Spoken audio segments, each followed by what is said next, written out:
Coming up, an Orlando high school student is helping create a groundbreaking app for autistic children.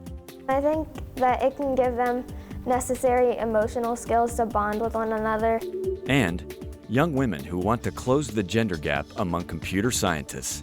We are good at this, we do know what we're doing, and you shouldn't underestimate us because we're just girls. Exploring the frontiers of science. Probing cutting-edge technologies. Seeking answers to the big questions. Welcome to SciTech Central. Autism is a growing problem in the United States. Researchers at the University of Central Florida, assisted by a precocious teenager, are creating a computer app to help affected families. So your job is to take care of the wubby and make it as happy as you can. Autism poses major challenges for children and families. The disorder makes it difficult to read social cues and communicate verbally and non-verbally. It's also becoming more common. 1 in 68 individuals, according to the CDC, is diagnosed with autism. And so it's a very large number of individuals being diagnosed daily. And this epidemic has really caused a significant need at the public school level because there are a lot of kids coming and not a lot of folks that are trained to deal with the variety of skills those kids come to school with. To meet that need, Dr. Vasquez and Darren Hughes created a computer game that teaches autistic children some of the social skills they lack. The idea behind the game was that essentially you're putting the kid in the role of a caregiver. You have this character that we call the wubby, which is neither a boy nor girl, it's neither a cat nor a dog, but it has all the same basic needs that a kid might have. I think it was important that it seemed non-threatening, so we don't use many harsh edges, everything's kind of rounded. Really it was some trial and error and some guesswork, but I mean on some solid foundations of trying to create an environment that is not overstimulating, but also is clear enough that they understand it relates to their home environment. There's a section in the game where the wubby is hungry and you go to a kitchen and you start feeding it food. And really it's an opportunity for the child to determine empathy there. And also to maybe think about themselves in terms of these emotions. So, oh, I'm hungry, and maybe, I remember the wubby was sad when the wubby was hungry. Well, maybe that's, why I'm not feeling well right now. I think that it can give them necessary emotional skills to bond with one another and form relationships with each other. Sapna is assisting Hughes and Vasquez by recoding wubbies so it works on common tablets and smartphones. For her, it's personal. In 7th grade, I actually volunteered in an autistic classroom, and a lot of the kids got made fun of so much by the other students in school, and I really wanted to help them out and make their life better. Sapna is also helping by testing the app. I held an interaction session between the wubbies and a subject named CJ today, and I think it went pretty well because in the beginning he didn't really know what to do, but as he started playing around with the game, I saw him really focus on the health meters and focus on the areas that were red and caring for the wubby where it needed it most. CJ's mom thinks the app holds great promise. Almost all of these kids are very screen-oriented. They all have iPads, iPhones, iTouches, they all play computer games, they all do things. And it's easier for them to interact. We've discovered with CJ that if he's talking to someone over FaceTime or to the avatars, he will maintain eye contact. He will have more conversation just by using the screen. So what else can we do using the screen? So when Sapna said she had the app, I thought that's just the tip of the iceberg. And people are just desperate for something like this. And here's this young lady who's in high school who's creating this app working with Dr. Hughes. And what can this do? The possibilities are just endless. For the researchers, it was important to create a product that was both effective and widely available.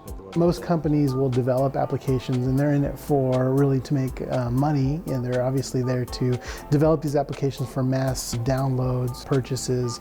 We were really more interested in developing an application to then really address specific skills, most notably the interrelational skills, the empathy skills, perspective taking skills, and we wanted to make sure that there was a strong research base to demonstrate that there was a strong outcome of the game, not only for parents, but for our schools and the children to use and show, hey, yes, this product not only is it fun, but it also produces a great outcome for skills. Sapna has every intention of seeing that happen. My long-term research goal is based on two main projects. The first is expanding the Wubbies, and then the second is involving another project called Teach Live, and those are mixed reality avatars. Something like Teach Live is not going to be available to the mass population. Just the communication devices that they were using, some of them are $4,000. The cost is going to be very prohibitive for most people, but an app is not. You're starting to look at something that can just change everything for these kids and for these families. My long-term goal is to use the Wubbies as a diagnostic test to determine kids that can benefit from the Teach Live therapy. If the Wubbies can prove which children will benefit, parents of the kids will be a lot more likely to pay for that expensive therapy and help out the kids.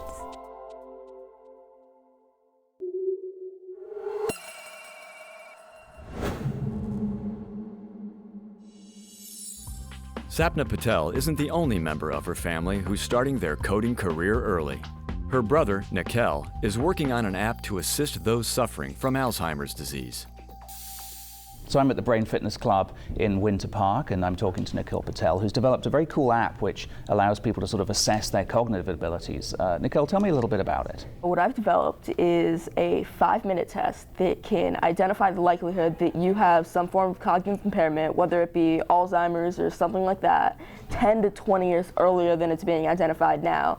What's the current way that Alzheimer's and those kinds of diseases are currently diagnosed? So currently, the only way to diagnose stuff like Alzheimer's is through an MRI, which is both very invasive and expensive. So tell me a little bit about the app here. It showed us 4 shapes. Now, after a couple of seconds, it asks us where we saw a certain shape. All subjects have to do is remember where they saw it and tap that quadrant of the screen. And what do you hope to do with this in the future? The goal of this is to become something that can be used in a primary care doctor's office at your yearly checkup. Well, Nikhil Patel, thank you so much for showing us your innovation. Thank you. According to government statistics, by 2020 there will be 1.4 million new computer science jobs. But there aren't enough computer science students to fill those future positions. An after-school club in Utah is doing its part to close the gap.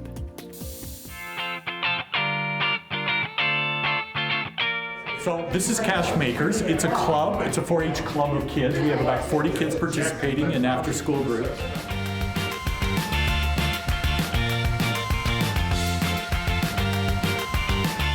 So Cash Makers 4-H Club was started with the idea that to get kids involved in STEM, science, technology, engineering, and math, so that they could find something they're passionate about. So we have focused on like programming, robotics, 3D design and printing. We have a laser cutter, and then microcontrollers. This is an ultrasonic sensor. It measures how far away something is.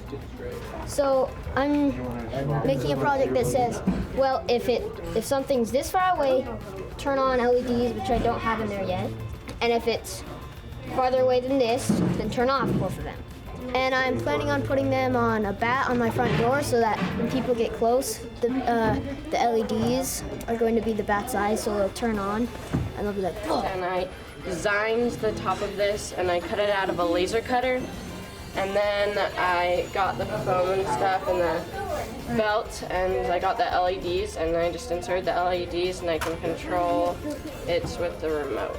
This is my app, and right now it lets you draw on an image.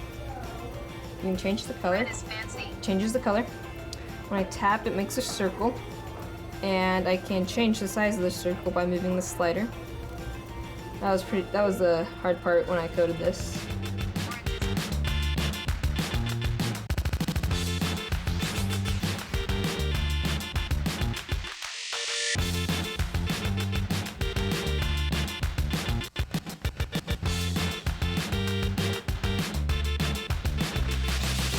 So the participants in the class are actually proposing the challenge. If a kid decides they want to work on something, they come up with something cool, they could pose it as a challenge to others, share what they've done as an example of that. First on coming up with a design and then going ahead and building and implementing it and trying it out. It's what's been exciting is to see the kids just gravitate to this stuff and how easy they pick it up. And so what we've learned is that these kids are ready for this stuff. Take one of these and you connect it to Earth down here. It's got a tiny bit right there that says Earth. How do you connect it? Just like that. Look at that. And now when you touch this, you're now grounded is what they call it. I want to make this Play-Doh basically a space bar. What I do, I connect another alligator clip to the space place right there. And then I connect the other end of this to the Play-Doh. So now, when you push it, it makes a space. My belief is that we're born makers. We need to foster that and not squash it out. At a younger age, I think it's easier to tap into their curiosity, to their creativity, to their motivation. I believe that to pursue a career like as a programmer or get into robotics and those kind of careers, you need to start early. Like a computer technician to get there and then change over to something. Like Disney Imagineering actually is like a dream job. I don't know, maybe an architect. Maybe. I'll work at USU and be a programmer for their computers. Or if I don't do that, then I want to become an NBA basketball player.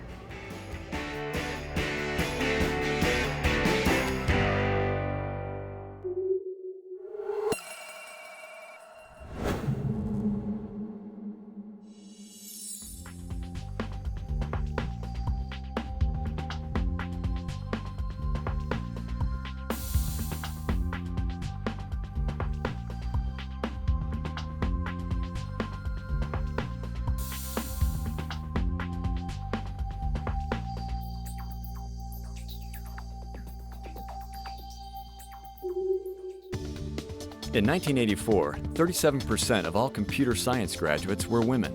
Today, it's less than half that. Andrea Vasquez reports on an organization that aims to reverse that trend. 16-year-old Olivia Johnston is a budding website designer. She joined her school's technology club as a 6th grader and has been competing nationally since. At competitions, Johnston quickly noticed that her team stood out. My team is all female, and we'd walk in, and one of the first things judges always say is, wow, all girls? And they'd look really shocked about it. And I thought, if this is a problem at the high school and middle school level, then how bad must it be at a professional level? Johnston's experience with web design piqued her interest in other aspects of computer science. She enrolled in one of Girls Who Code's 7-week summer immersion programs held in tech offices around the country. Her classmates included seasoned as well as newer programmers, like 17-year-old Alexia Phillips. I've always been fascinated by technology. I actually want to be a pilot, and I figured that that's also a field of work where the gender gap is huge. So I wanted to come here to learn more about it. And I think it's great that I can be working on a project next to someone who has no idea what they're doing and is just learning this. It's all new. And on my other side, having someone who completely knows what's up and how everyone's able to help each other learn.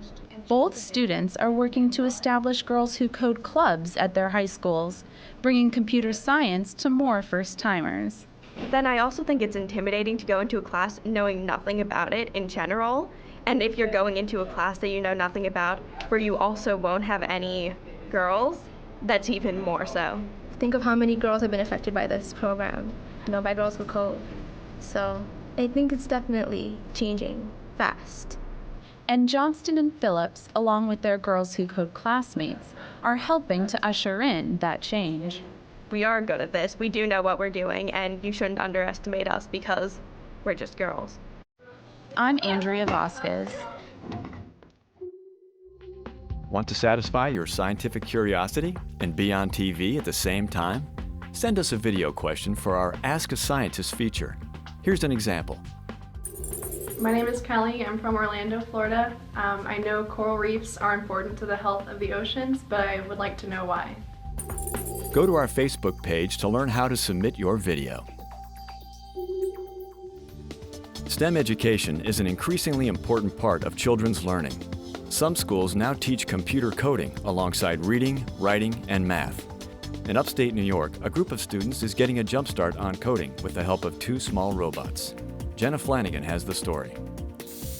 You can draw a path on a screen, and the robot responds. As you can see, it's lighting up. It's eager to now go on a journey with you, and I can actually put Bo down and just now press the robot's button, and it's following a path that I programmed this robot to do. Vikas Gupta is the co-creator of this teaching toy and CEO of Wonder Workshop, the company that produces it. Dash and its smaller sidekick Dot are programmable robots that kids can command through a touchscreen app. The found research showed that kids engage with things like robots a lot better than just purely a screen. The question was, how can we take coding, as you said, was fairly more of an abstract concept, we can make it come to life with the help of a robot. The robots are making their unofficial debut at PepCom, a tech-savvy conference held annually in New York City.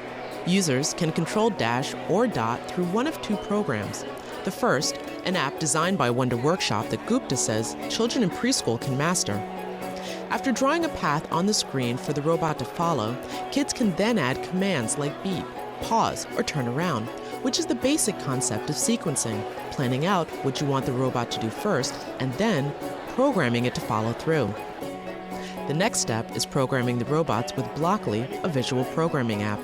So here what you see is a visual drag and drop. Now you get different commands, the robot can move around, it can look at its head here and there, lights, sounds, and controls. Now I can program the robot to do, for example, is, hey, keep moving until I tell you to stop, and then whenever you see an object in front of you, then I want you to, for example, let's say, turn around. And I can actually drag an object which is turn it around, and it says turn right. And now that becomes the program that the robot can do. So why the emphasis on making coding fun and interesting for young children? According to the Program for International Student Assessment, U.S. students lag behind other countries in the rapidly expanding fields of science, technology, engineering, and math, also known as STEM. When compared to the top 65 industrial countries, America ranks 23rd in math and 31st in science, behind countries like Slovakia and Estonia. But there's numerous tech companies still hoping to change that trend. Upstate in Troy, Toby Solnier, founder and CEO of First Playable, a company that develops entertainment and educational video games for kids, says understanding technology is no longer a luxury, but a necessity. The children today are going into a future workforce that's going to be all technology. She describes the generation currently in grade school as digital natives whose experiences to explore, take risks, make mistakes, and learn from them are often experienced in the digital world. So it would make sense for them to develop an understanding of how they can form and mold that world for themselves. Even a young child working with a game will automatically go about trying to figure out what it does, and they just have an openness to figuring out the system, how does it work, and just build those same problem-solving skills they're going to have in the future. Solnier cites the popular video game Minecraft as another entry point for kids to learn the basics of coding and sequencing. She says First Playable often holds workshops to use the game to teach coding, and jokes that if enough kids master programming, it could put her out of business one day. It's becoming easier and easier for young kids to make their own games. So in a few years, maybe there won't need to be game developers because kids will be able to make their own games. Back in New York City, Vikas Gupta says there's a hunger in the market for more toys like his. Missed an episode of SciTech Central? Want to check out that cool story you saw a few weeks ago? Visit our webpage for past shows, all of our local Central Florida stories, and more. Go to wucftv.org/local-programs/SciTech-Central. In 2013, American consumers spent more than $15 billion on video and computer games. That market has spurred creativity in both the private and academic sectors. Reporter Andrea Vasquez takes a look at how New York University is training the next generation of game developers. At a time when 59% of Americans report playing video games, and the average time people spend online has outpaced TV viewing hours, the gaming landscape leaves a lot of space for developers to experiment. One place that's happening is at NYU Polytechnic School's Game Innovation Lab, where students and faculty create virtual bubble wrap. digital animation tools, and motion detecting games that are meant to help kids with math. Well, we basically play. That's what we do. This is where PhD students come to play. The lab opened in 2011, marrying function and aesthetics in pursuit of games. The idea was to combine technology and entertainment and to create a place where engineers could benefit from working with artists and designers to shape the future of entertainment technology. 1.2 billion people around the world are gaming, according to a 2013 industry survey. That's 17% of the global population. And it's not just guys. 46% of the world's online gamers are women. In the way that video game design has progressed, it's definitely become a much more open and trying to become more broadly accessible medium. Students in computer science, art, education, math, and design find common ground in the lab, creating games for learning, health, and to solve problems. They bring in billions of dollars of revenue a year globally, right? And they're just as much a part of everyday culture now as movies or novels, any of those things. But we're also really interested in how gaming technology and approaches can be used to solve practical problems like stroke rehabilitation or math education. Nearly 2/3 of gamers play with other people, either face-to-face or online. And to encourage that kind of interaction, the lab's artist-in-residence designed the Lightning Bug game, which calls for 2 players to touch hands so that one can shoot lasers out of a spiked sleeve.